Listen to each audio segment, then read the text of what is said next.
नमस्कार दोस्तों। आज हम लोग योजना मैगज़ीन को पढ़ेंगे। योजना मैगज़ीन से आप प्रीलिम्स और मेंस के इम्पोर्टेंट क्वेश्चन को उठा सकते हैं। जैसे कि यूपीएससी और पीसीएस के मेंस के सिलेबस में इकोलॉजी का एक बहुत बड़ा रोल है। इसीलिए योजना मैगज़ीन को पढ़ना ज़रूरी होता है। अप्रैल मंथ के योजना मैगज़ीन में आप हमारा पारिस्थितिकी तंत्र जैसे इम्पॉर्टेंट टॉपिक्स को पढ़ सकते हैं। ये पूरी मैगज़ीन इस बार इकोलॉजी पर ही आधारित है। इसमें इकोलॉजी के बहुत ही इम्पॉर्टेंट क्वेश्चन फंस सकते हैं। जैसे कि आप देख रहे हैं, ये मोस्ट इम्पॉर्टेंट टॉपिक्स हैं जो आप कवर कर सकते हैं।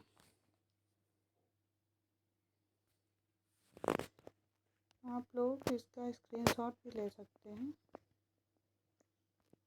भूवैज्ञानिक पारिस्थितिकी तंत्र, पारस्परिक उपवन, चोटियों से घाटियों तक पश्चिमी घाट का एक समग्र अन्वेषण, मृदा पारिस्थितिकी तंत्र, ब्लू इकोलॉजी। ये टॉपिक तो बहुत ही इम्पोर्टेंट है। Blue ecology. अब हम आगे बढ़ते हैं। इसमें पहले इन्होंने हमारा पारिस्थितिकी तंत्र पर कुछ इम्पोर्टेंस और इंट्रोडक्शन के रूप में इन्होंने दिया हुआ है।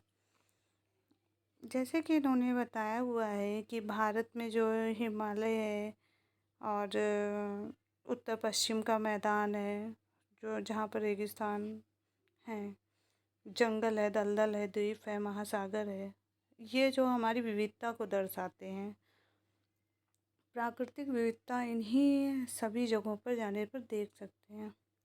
हमारी जो रामसर आर्द्रभूमि है, 80 आर्द्रभूमियाँ हैं, 40 से अधिक हमारे यूनेस्को विश्व धरोहर हैं। इनके साथ साथ ही हम विशाल पठार, हरे भरे मैदान, नदी, बड़ी बड़ी नदियों को देख सकते हैं, जो हमारे भारत में यानी लोगों को आकर्षित करती हैं आने के लिए। हम विविधता में एकता की बात जो है दर्शाई जाती है यहाँ पे उत्तर साइड आप अलग तरह का देख सकते हैं मानसून, पश्चिम में अलग, उत्तर में अलग, दक्षिण में अलग, पूर्व में अलग।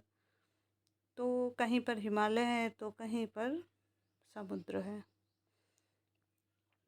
और हिमालय पर्वत की बात की जाए तो वहाँ पर माउंट एवरेस्ट, कंचनजंगा, नंगा पर्वत आज जो हैं दुनिया की कुछ सबसे ऊंची चोटियाँ हिमालय पर्वत में ही पाई जाती हैं, जो हमें लुभाती और रोमांचित करती हैं।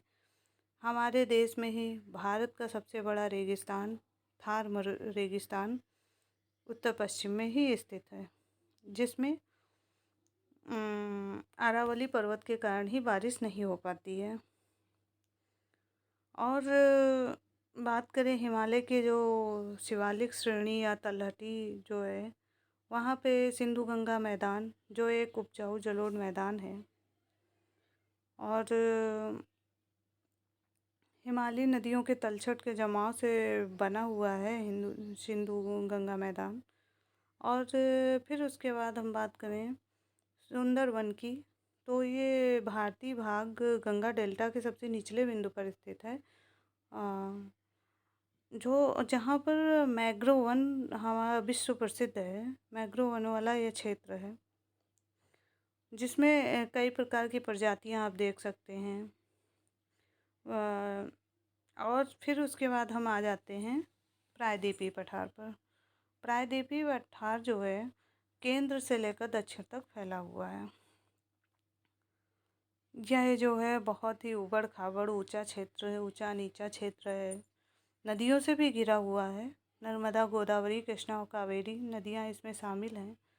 पश्चिमी और पूर्वी घाट जो असाधारण जैव विविधता के लिए फेमस हैं, आप उनको भी जान सकते हैं, इसमें लिख भी सकते हैं। मेंस के इसमें आप परिचय देते हुए भारत की प्राकृतिक क्षेत्र के इन सभी पॉइंट्स को आप लिख सकते हैं और इस पेज को पढ़ना आपके लिए बहुत ही ज़रूरी है।